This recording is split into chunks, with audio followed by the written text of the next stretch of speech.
Hezbollah பயங்கரவாத குழுவின் தலைவர் ஹசன் நஸ்ருல்லாவை போட்டு தள்ளி இருக்கிறது இஸ்ரேல்.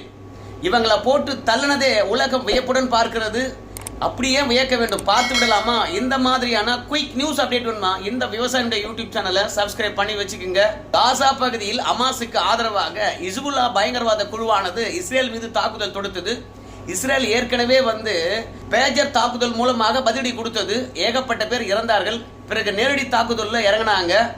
ஹிஸ்புல்லா அமைப்பினுடைய முக்கிய தலைவர்களும் படை தளபதிகளும் பூமிக்கு அடியில் 80 மீட்டர் ஆயத்தில் சுரங்க வீடுகள் அமைத்து தங்கியிருந்தார்கள். அதை கண்டுபிடித்த இஸ்ரேலானது அந்த சுரங்க வீடுகளை தாக்கி அழிக்கும் விதமாக தொடர் குண்டு வீச்சில் ஈடுபட்டது. அதன் காரணமாக சுரங்கத்தில் இருந்த தலைவர் ஹசன் நஸ்ருல்லாவும் அவருடைய மகனும் படுகொலை செய்யப்பட்டிருக்கின்றார்கள் இஸ்ரேல் தாக்குதலில். ஸோ அவ்வளவு சக்தி வாய்ந்த ஆயுதங்கள் இஸ்ரேல் கிட்ட இருக்கின்ற விஷயம் இப்போதான் உலகத்துக்கே தெரிந்து வியப்படைந்திருக்கின்றார்கள்.